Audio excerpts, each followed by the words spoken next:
it's such a pleasure to be here. What an exciting conference. Love the energy. It just shows what a great time it is to be building products across industries.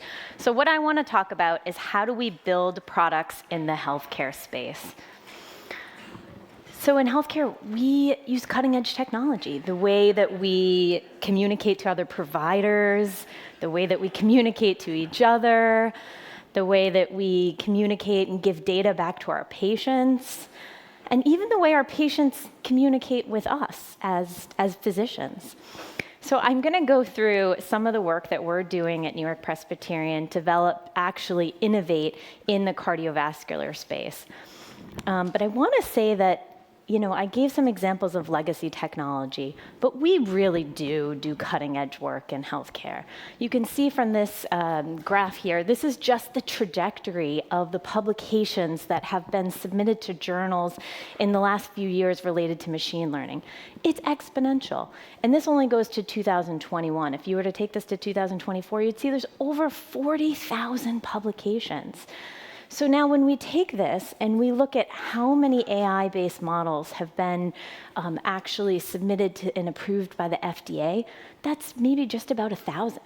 So what's the difference between what's being generated in ideas and research projects in healthcare and what's being productized and actually delivered into healthcare systems? So that's going to be the focus of what I'm going to talk about today, some of these challenges.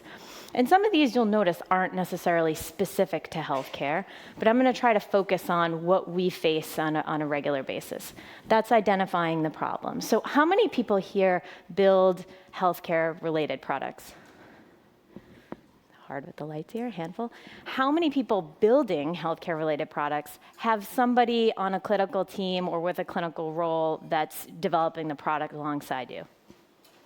Okay, so it's actually pretty one-to-one. So you guys are thinking about it in the right direction. I think that's really important, an important point to note that sometimes having those clinical team members as part of your development team can really help you identify what the needs are. AI deployment, we're going to go over what are some of the challenges in bringing the results and the output of this technology into a clinical workflow. And solution performance. I'm going to talk a little bit about what's the difference between the model performance and how we assess that accuracy, and really how we add value when we're integrating these products into clinical care. And lastly, something specific to healthcare, regulation, and trust. It's great to build a good product, but if people don't adopt it and use it, then we're not going to really achieve what we're looking for. Okay, so asking the right question, what's relevant? Some of the things that you want to address in the healthcare system is what are the organizational priorities? What are the needs? Right now, we know that healthcare providers have an incredible administrative burden. They spend over 2 hours in the evening doing what we call pajama time, and that's working the electronic health record to do charting. That's a big focus of some of the products in this space, right? So that's one of the priorities. Reducing the burden of chronic disease, another big priority for healthcare systems, right? We spend a lot of money on caring for these patients, and we really want to prevent the advancement of disease and take the best care we can for them. Understanding the current workflow. If we're building an AI-based technology, are we actually improving what we have to date? What is the standard of care? So really understanding what is the standard of care and what we're improving on. Making sure that the solutions we're focusing on, the more practical, the faster we can evaluate it, the faster we can understand whether it's going to work or not. Understanding the model integration and what the affected roles are. And I say affected roles because there's often two sets of stakeholders that you're balancing here. There's the stakeholders that see the need for the product, right? That maybe it's a quality solution or maybe it's a care solution. And then there's the stakeholders that are actually going to use it and adopt it. So making sure you understand who those two stakeholder groups are and they're incorporated in your design process. Understanding if there's a cheaper alternative to AI. We use a lot of rule-based criteria and weighted risk scores and informatics solutions that are quite effective in the healthcare space, and it's important to keep these in mind. And then making sure you have the data and labels, and we'll talk a little bit about how we are overcoming the challenges of healthcare-related data in the cardiovascular space at NYP. And lastly, understanding the key components of success. So when you're building the product, understanding, again, who's going to use it and making sure that effector arm is going to be part of the way that you're designing the product to achieve the intended outcomes. So I'm going to focus on the cardiovascular space. This is a big priority for our healthcare system. Over 8 million patients will have heart failure by 2030. This is a big problem. 1 in 5 patients will be at risk for developing heart failure after they're over the age of 40. And we spend a lot of money as a healthcare system taking care of these patients. So we developed an enterprise heart failure program. It spans across our 10 hospital system. It's run by Dr. Nir Uriel. And what we're trying to do is really improve the care for this patient population. And so what we said was, we have affiliates at Cornell Tech. They are doing cutting edge work. Let's make an investment and actually let's work with them and build development teams and products that'll improve the care for these patients. We invested about $10 million to build a collaborative engagement with them. And I'm going to tell you some of the work that we're doing in this space. It's a big team. You can imagine we came together as a group. We were at a virtual meeting, and the first meeting, I'm not lying, it was a little crickets, right? We had our clinical team who really didn't understand the concept of machine learning, and we had our technical team who a lot of them have not actually worked in the electronic health record, so weren't even familiar with some of the nuances that you have to consider when working with medical data. And so we spent about 3 months, it was a long time, iterating on how do we come up with the right questions? What are the problems that we need to solve that this technology can really make an impact? And so we started here. We looked at the left and we said, in healthcare, we can prevent, we can diagnose, we can do prognostication or risk stratification, we can treat and monitor. And where the technology is, I think we're really in the stages of diagnosis, prognosis, and risk stratification, right? So when we think about problems, I often think about what's feasible and what's lower risk. And these areas and these topics are what's the more feasible and lower risk categories at this point. We said these are the areas where we think we can answer questions that'll make a difference in patient care. And that's heart failure, some infiltrative cardiomyopathies, and valvular disease. And so one of the things that we wanted to focus on was, how do we leverage the data that's in our healthcare system to do what we call opportunistic screening? So what's opportunistic screening? That's looking at all of that data and identifying disease that may not be recognized right now, right? So that's a little bit different than the traditional screening where you may be over a certain age and you get a colonoscopy or you get a mammogram. This is saying you come in with a cut on your knee and you happen to get an electrocardiogram, but what data can I get from that electrocardiogram to maybe tell you that you may be at risk for cardiac amyloidosis, or that you may be at risk for structural heart disease?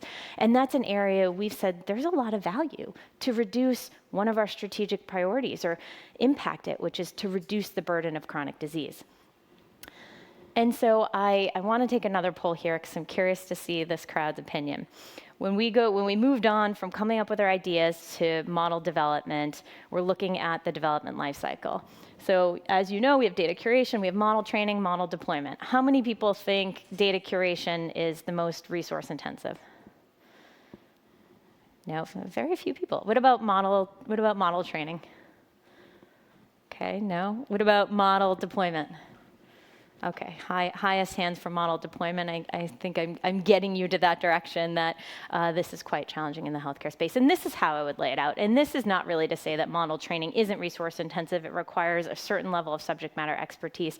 It's just that I think we often underestimate the work to get the data AI ready and to find the actual application in the workflow. So this is a picture of Legos. This is what our data often looks like when it comes out from our electronic health record and hits our data lake. We've done a lot of work across the organization to actually make data strategy and leverage data platform to improve the way that we have data readiness and maturity.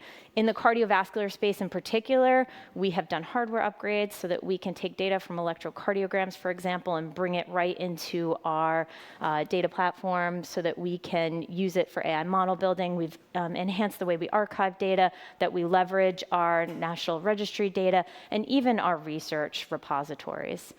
This is an example. This is electrocardiograms. We have over 10 million ECGs, but we had to upgrade the hardware to be able to get the electrocardiogram data into our environment in the cloud so that we could build models from it. So this is a lot of work that has gone on for the last couple of years to even build the foundation for us to develop models. And this is just an example of EHR-based data, right? When we're developing models from EHR data, there's a lot of considerations. I can't even just take a model, a medication name. There's different formulations. It could be oral, it could be IV.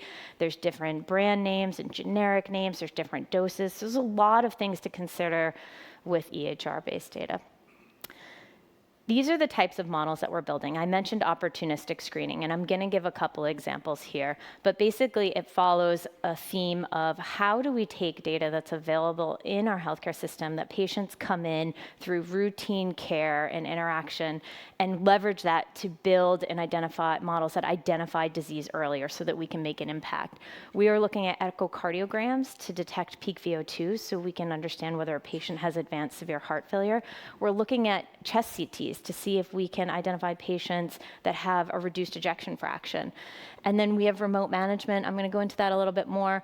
And even remission HF. What that is when we take echocardiograms and we find that a patient has heart failure, can we take echocardiogram pairs and identify who's going to have recovery of that ejection fraction, right? Because we can't do that now. And if you come to see me as a cardiologist, I want to be able to tell you, what are your chances of recovery, right? Because that's one of the first questions that you're going to ask me. And then ECG dynamics. How can we take an electrocardiogram and predict things like what the data that we would get from an invasive right heart cath? So this is cutting edge. It could save patients' procedures. And we talk about equity and fairness with AI models. But think about this. If I can use an echocardiogram, which is a lower cost, more readily available study or procedure, and I can predict what the outcome is for a cardiopulmonary exercise test, well, now I can make that available in places where cardiopulmonary exercise tests don't exist. So now I'm using technology to actually improve equity. So this is, I just want to go into the first two examples in a little bit more depth. So echocardiograms, again, that's an ultrasound of your heart, and what we're doing is we're trying to look for structural heart disease. Do you have problems with your valve? Do you have a problem with your heart function? Now, when we do a cardiopulmonary exercise test, that's a specialized test we have over there on the left. We understand what your oxygen consumption is to tell if you have advanced heart failure. Do you need a heart transplant? Do you need a mechanical support device? And oftentimes, we catch these patients too late, so they're not a candidate for these certain procedures that could be life-altering. And so again, we're going to build a model to detect whether a patient has abnormal peak VO2 based on a readily available test.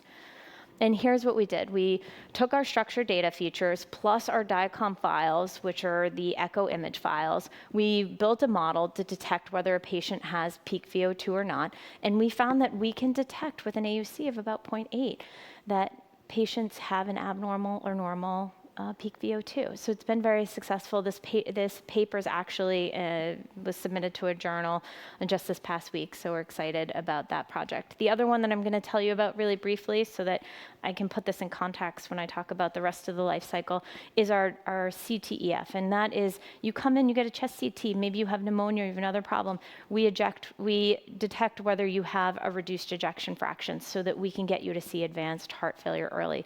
There's over 40,000 CTs that are done yearly. So this is a lot of data and a lot of opportunity to identify patients. We built a model using data from one of our medical schools and medical centers at Columbia, and then tested the model at Cornell, and again found that the performance is around 0.8. So these are examples of what we're building that we think can have impact. The last example I'm going to give is in the remote management program that we have. We've been running it for about 5 years. We have over 1,500 patients that have worked with our physician assistants on a regular basis, and they've had calls, they've had medications adjusted, they have wearable devices. So now there's a lot of in-depth data where we can build a reinforcement learning model using this data to determine what next steps in that patient's care will be. And so with our limited resources and the physician assistants we have, now we can scale the program and offer it to more people. And this is our goal by building a model in this space.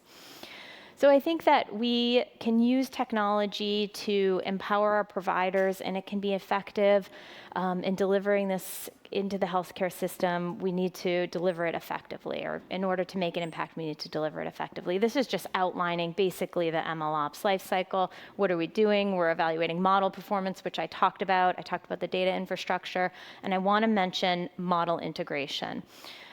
So this is a UX conference. I'm going to tell you, when we build these models, now I have a data output. I have a prediction in whether the patient has an abnormal or normal result, right?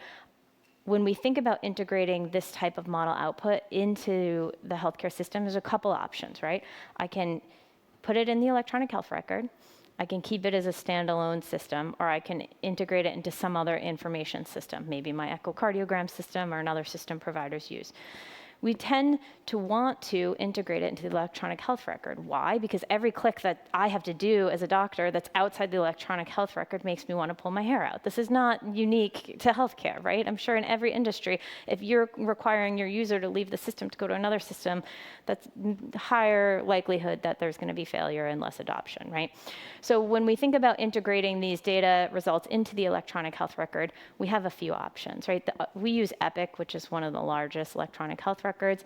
We can notify the provider. We can have a pop-up that says, hey, we noticed that your patient that you're seeing right now has an abnormal risk score for heart failure based on their chest CT. We think you should do something about it. That has its pros and cons. A lot of people click dismiss. You'll see that. But it is one option that we exist. But I will say something about BPAs before I go on. We actually had so many of these that we had to go back and actually remove them. We had to do an analysis on how many BPAs and what they were and what they referenced to actually cut them out of the system because they were becoming ineffective. So I just want to point that out when we're thinking about what are the ways to integrate this information that's going to be effective. You can put it at the top of the electronic health record. There's a monitor watch where you can actually show graphs and you can display the risk score with other related information. You can have lists, you can have reports, you can have dashboards. And you can also, with each of these, have varying levels of transparency on what the features are that are weighted higher in the risk score so that the providers know. I will say, a lot of people emphasize explainability in healthcare, but we have no idea. As a doctor, I don't know how all the medications I use work, so I'm going to give a little pushback on that and say that you'll get different opinions on how valuable that. I think what's most valuable is that when you're building products, you have the evidence generated to support that they're effective. Right? Because what do I do with the medications? Even if I don't know the mechanism of action, I want to know what clinical trial, which patients were included in the clinical trial, and was it effective or not? And what are the limitations in the scenarios for which I should not use this medication? And I think the similar concept should apply to AI in healthcare. So we talked about what the options are for integrating it into the electronic health record, but we have to get it there. How are we getting it there? We're building out the architecture within our cloud. We're building out APIs to integrate into the electronic health record. And this is what we've done so far in the models that we have deployed, but we are working with a third-party vendor to be able to do this at scale. Don't include the vendor name here, but if you have questions about it, I'm happy to answer them offline. And what are we monitoring? Some of the same things we monitor for AI-based products in other industries, right? We look at the inputs, the outputs, the data drift. We look at regular application metrics like runtimes and security and version control. And then we look at that solution performance. What's unique to healthcare really is some of that solution performance, the feedback mechanisms, and whether we're adhering to regulation and compliance. I mentioned solution performance again because when we look at our model and we're showing that it's effective, that's very different than when it's actually running in the healthcare system. We need to know from our providers whether this is working or not. We need feedback mechanisms. Right now, the way we deploy data in our healthcare system is very linear. It's like the software development lifecycle. And we do periodic updates after we understand over a certain cadence what the performance is and whether we're achieving it. But we need to move towards more of an adaptive system, right? We need to be collecting this metrics on a regular basis. We need to be doing regular audits and fine-tuning in real time on continuous data. We're not there yet. This is maturing. I think we'll get there. And I think by building the ML MLOps systems to support this type of work, we will, but this is certainly in progress. I mentioned feedback mechanisms. This is the same as adverse event reporting. I think for each product, we should really have a way, if we're asking doctors to use this in their decision making, if they find that it's wrong, we should have a way to understand whether it's wrong so that we can really look into what the risk is in patient care and listen to them and enhance our products over time. So I asked a while ago Dolly to create a picture of the medical director of AI operations giving a presentation, and then I just did it again the other day with, this was on GPT-4o. Clearly there's a change in the pictures over time. It's gotten much better, but I will say I've asked this question no less than 40 times, and I've still never been a woman in the picture. So I give this as an example of maybe the first time I didn't recognize it, maybe the second time, but 40, I was like, wow, this is really against probability. And I think that highlights the fact that we need to do this carefully if we're going to introduce products into the healthcare system. And so how are we making sure that we're meeting quality standards? We're making sure by creating an AI governance that's focused on these three main areas. We're looking at risk to patient privacy, risk to quality and patient care, and regulatory risk. And so we have a multidisciplinary group that's come together. It's made up of doctors, informaticians, data scientists, legal, regulatory. Probably forgetting somebody, but you understand the concept that it's really a lot of people that are really thinking about this and building up both the architecture and the processes and the resources to support doing this over the long term, because there's certain things that we haven't even addressed, like when we have models running at the same time, how will one model impact another model? And these are really novel concepts that I think will continue to evolve.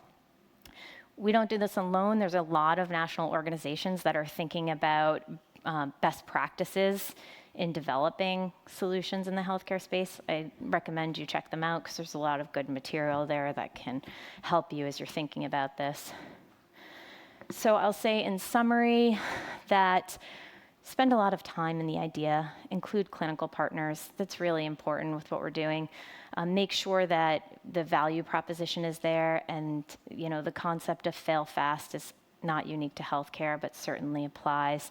I've heard people say that the term pilotitis, that exists. So try to move from pilot to scaling it in somewhat of a rapid fashion.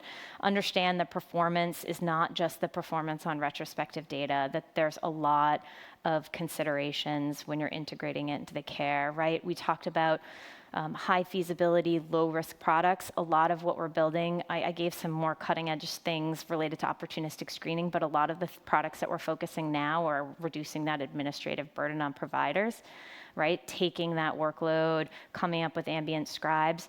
When we think about opportunistic screening, now I'm taking data and I'm introducing it back into the healthcare system, so I'm actually increasing that burden on the provider.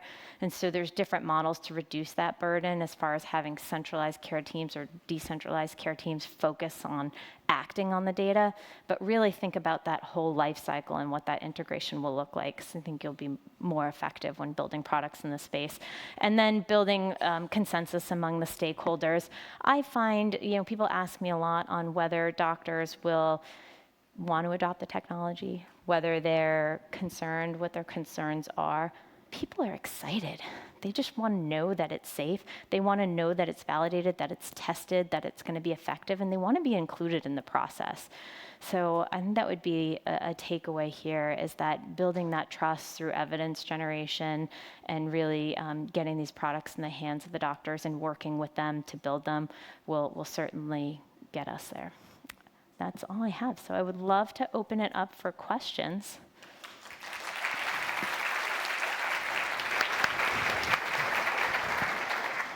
Thank you so much, Ashley. That was wonderful. Thank you. All right, we've got some great questions here. Phil wants to know if an overdiagnosis is a potential concern when applying AI in healthcare. That's a really good question. So when we think about screening, And, there's been a lot of work by specialty societies to figure out what age should you have a mammogram, what age should you have a colonoscopy, so that we make sure that the benefits at a population health level are greater than the risks, so that patients aren't adversely affected by false positives and increased downstream testing. And I think this comes back to the evidence generation in the clinical trials. I'll give an example. The Society of Gastroenterology, I think it was, there's been a lot of data to support AI-based enhanced polyp reviews for colonoscopy. So what a colonoscopy is, you look for colon cancer. It's the endoscopy that goes from below, not above. And one of the things that they detect is polyps. You can enhance your detection of polyps with AI-based solutions evaluating that video. But what they found, that the number needed to treat was too high, and they found that the false positive rate really didn't warrant that additional screening, so they didn't include it in the recent guidelines. And another thing that I'll mention that's related to that is we look at our model performance retrospectively, and in that, we actually have to understand what the test characteristics are. So what is the prevalence of disease? What's the positive predictive value? How many false positives will we have? And when we build opportunistic screening models, we really try to optimize for specificity to reduce that false positive rate. Because what we want to do is we want to add value. We want patients to get confirmatory downstream testing that they otherwise wouldn't. So trying to limit that over-testing. But it's a great question and something that we need more data for. You've got a question here, and I don't know if you've read Women in Data, which is a very depressing book, but I know they only used to even test medication on women starting in the 90s or something very late like that. So you have a question here just about the history of healthcare research being focused predominantly on men, and how, if at all, is that impacting AI advice leaders that will be anchoring towards that? History of healthcare. So I think one of the points this brings up is the data for which we use to train our models, right? So if we're training our data or doing our research predominantly on men, then it's not going to be generalizable to our woman or our female population. But the same holds true for race and ethnicity, for age, for patients with disability. And so what we do as part of both our AI governance and our model development process is to make sure that the data we're building on the model is going to accurately reflect the population for which the model is going to be applied. And it's actually, as part of AI governance, a question that we ask for products that are developed commercially, right? So if you develop the product commercially and you developed it in the middle of the country in a small rural town, I want to know that because my population in a major metropolitan area may not be reflective, and your model may not work as effectively on our patient population here. So it's something that we have to be very cognizant of. The other thing I'll mention related to that question is that AI has a lot of utility, not just in diagnosis, but actually there's a lot of products that are being built for better recruitment for clinical trials, to engage patients, so find patients that would benefit from being participants in clinical trials so that we can improve the equity and the representation of patients in these trials. So I think it's making sure that our products apply to all of our patients and then using the technology to actually include more patients in the research itself. Yeah, very important. What about personally identifying information? Any challenges you come up against that legally, ethically, when utilizing that? Yeah, I mean, we take data privacy incredibly seriously, but that's not actually specific to AI. That's through anything we're building, any product, any way we're using patient data. And so when we do research, for example, we go through our IRB review board. We get consent where it's appropriate through their governance. So there's a whole slew of governance processes to make sure that we're using the data appropriately and that we have consent. The other thing is transparency. We make sure that we prioritize transparency so that when we're building models and we're introducing them into patient care, that you know when we're using AI. So we are actually deployed through our electronic health record, an automated in-basket response system, and on the bottom it tells you that the draft was partially created by a technology or an AI solution, so that you know. So it's like it's something that's very important for Making sure. part of that transparent. Yeah, exactly. Yeah, absolutely. I have a question for you. You mentioned the importance of partnering with clinical folks, and you showed that image with all of the circles of the various teams. How do you help them understand, and vice versa, the technology piece, the product piece, the design and development piece that's going on behind the scenes of the tools that you want them to be using and acting on? That's a great question. I want to say it was easy, but it wasn't. You can't, even with the data science 101, it was hard. So it was an evolving process. What we did was we took those 30, 40 people that you saw on the screen, and we built basically pods. And it was a very effective team structure where we had a faculty technology representative, we had a postdoc or a master's student that was on the technology side, we had a clinical lead, and then we had usually someone that was a little bit more junior on the clinical team too, and then an informaticist, which helped do the translation, and a project manager. And by breaking it down into those smaller groups and those pods for each of the projects, we're able to dissect the question, understand what data was available, and really iterate. So I guess I'll emphasize the iterative process that it took, and it was quite successful. Now what's even more, it's the bringing the work to the next level, which is clinical trials. So what we're building now is going into production and to continue those conversations and that journey of product development. Can you give us a peek into that world? I think so many of us are curious about healthcare, but don't necessarily see what happens behind the curtain. Yeah, so clinical trial design is something that we have done obviously for a long time in the healthcare system. What we're trying to do in AI is really make sure that we are understanding the test characteristics, understanding what that workflow and what that effector arm is, and make sure that the evidence that we are generating will help us make a determination as a healthcare system of which products we want to prioritize, which products we want to take down the FDA pathway and really get regulatory approval for, and making sure that we do it right and we do it effectively and do it with our partners who have that long-term and history of research experience. Absolutely. Okay, there's a question here at the bottom I'd love to see more of. There's an ellipsis. If we could we already asked the questions above. Just want to make sure I'm asking it fully on behalf of someone. This one here. Here we go. Yeah. Oh, well, we've got some more that have been upvoted as well. As hospital systems are building these models, are they made available for other providers? Is this proprietary, or are you distributing across your network? I love that question. That comes up a lot. So one of the things that we do when we publish, so the two examples that I went into a little bit more depth with, we submitted to journals as open source. So the code will be available. The code will be open source for people to look at, people understand how it works on their data. And then as far as disseminating this work, there's a lot of challenges to that. So we usually do external validations to kind of to understand that generalizability I was talking about, and does the model, well, if it performs well in our health system, does it perform well in another?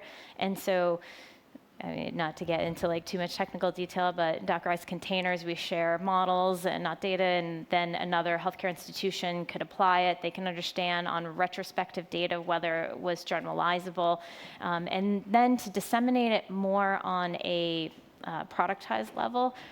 I think we're going to partner with industry. I think that's one of the avenues. Or you can create companies within healthcare systems themselves, another opportunity.